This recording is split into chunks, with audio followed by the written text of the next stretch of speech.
In order to understand better the structure of an atom, we kind of have to make a little detour and talk about the nature of light. Now, light can actually be thought of in two different ways. It can be thought of as a wave, and it can also be thought of as a particle or a packet. For right now, we're going to think of it as a wave. And so you need to understand what the structure of a wave looks like. So here I've got just a sample wave drawn.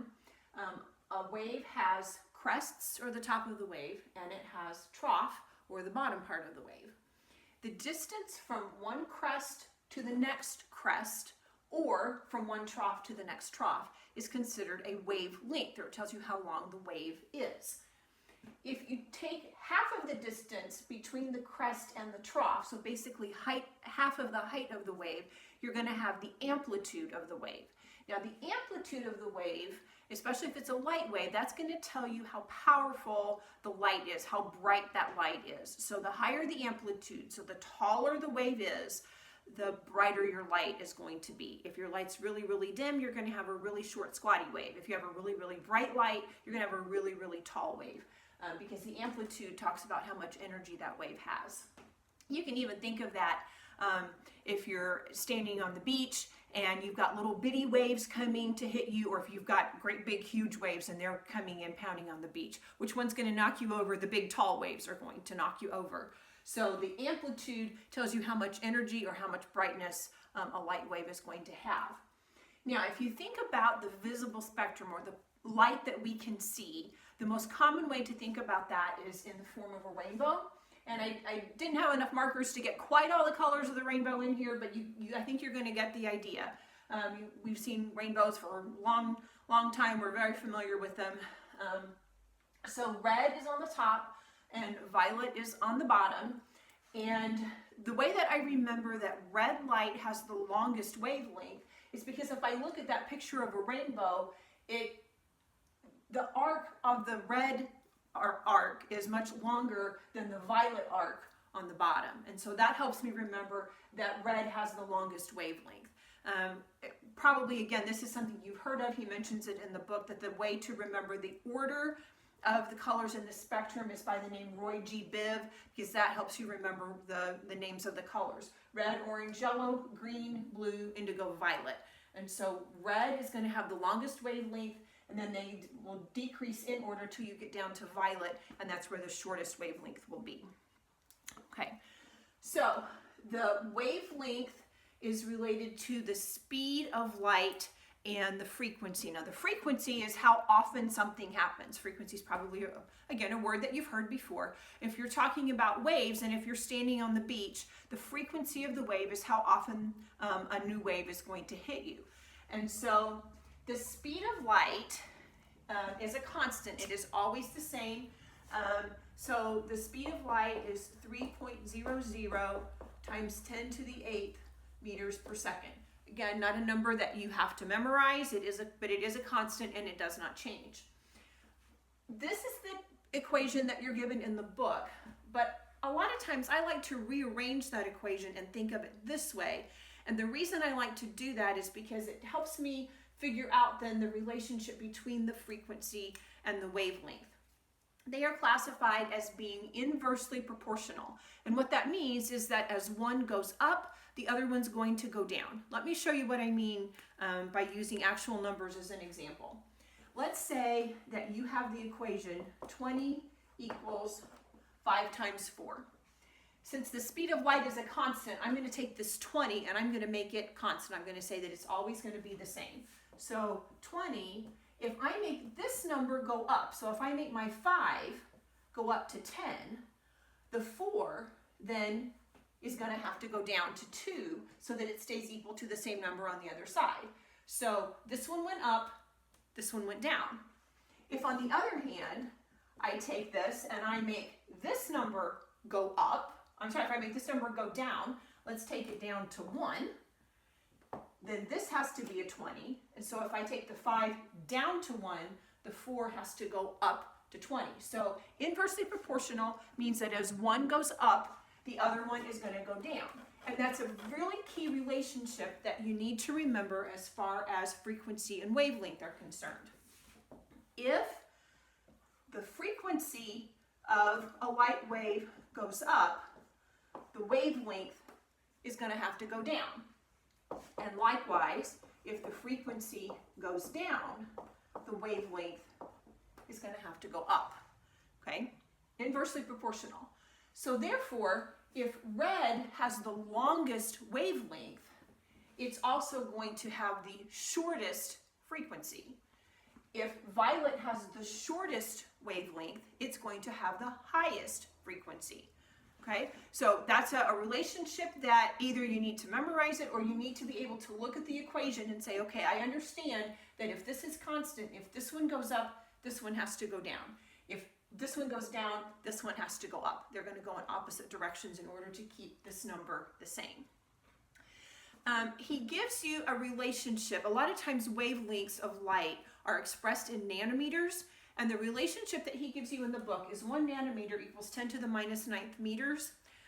I would recommend that you change that relationship so that it says 1 nanometer equals 1 times 10 to the minus 9th meters.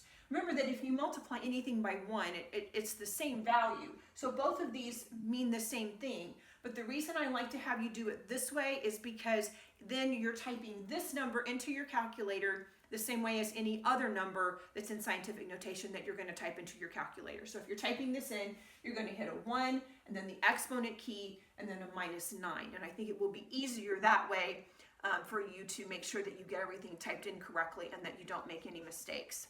So let's do an example. Red light, and if you look at the visible spectrum in your book, you'll see this, but red light has a wavelength that is equal to 750 nanometers. Okay? If I want to find out what the frequency of that light is, the first thing that I'm going to need to do is I have to change nanometers into meters because the speed of light is given to me in meters per second. And I can't put nanometers and meters into the same equation and come up with anything reasonable at all. So the first thing I'm going to have to do is I'm going to have to change this into meters. So this again is a simple length conversion just like we did in chapter 1. So I'm going to take 750 nanometers, I'm going to put it over 1, and I'm going to use this conversion factor. 1 nanometer is the same as 1 times 10 to the minus 9th meters. Nanometers cancels out, and that will leave me with meters, and so that answer will be 7.5 times 10 to the minus 7th meters. So that's how long, once I convert nanometers to meters, that's how long my wavelength is. Okay. Now, I've given you 2 different forms of the same equation. It does not matter which one you use because they both mean the same thing. Since I am trying to find frequency, it would probably be easier to use this one because the frequency is by itself on this side. So if I'm trying to find frequency, I'm going to take frequency is the speed of light over the wavelength. The speed of light is 3.00 times 10 to the 8th meters per second. And I'm going to divide that by the wavelength, which I already calculated to be 7.5 times 10 to the minus 7th meters. I have meters per second divided by meters, which gives me a unit of per second, and that is the same thing as a hertz, which is the proper unit for frequency. You type that into your calculator. You will need 2 significant figures for an answer, so you should have 4.0 times 10 to the 14th hertz as an answer for the frequency of red light. I thought I would go ahead and do one other example for you. So that I have enough space, I'm going to erase this. And we'll do one going the other way. Let's say that I know that I have a light wave that has a frequency of 7.5 times 10 to the 14th hertz. And this time I want to know what the wavelength of that light is. Okay.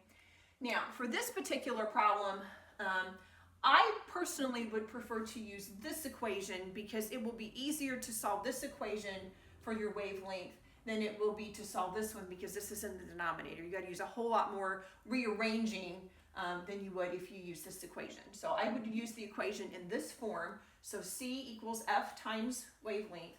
So the speed of light, again, 3.00 times 10 to the 8th meters per second. The frequency is 7.5 times 10 to the 14th hertz. And I'm trying to find the wavelength. I'm going to divide both sides by 7.5 times 10 to the 14th. So again, when you type this in, it's going to be 3 exponent 8 divided by 7.5 exponent 14 when you type that into your calculator. When you divide that out, you should come up with a wavelength of 4.0 times 10 to the minus 7th meters. And just as a point of interest, if I would convert that to nanometers, it becomes 400 nanometers. I wasn't asked for that necessarily, but if you did, it would be 400 nanometers. And if you happen to look at the table in your book, you would see that that is violet light.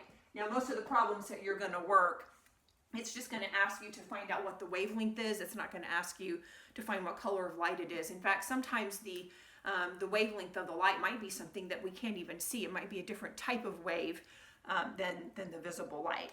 So that is frequency and wavelength problems. And so if you have any questions as you're working through those, make sure you give me a holler and ask me.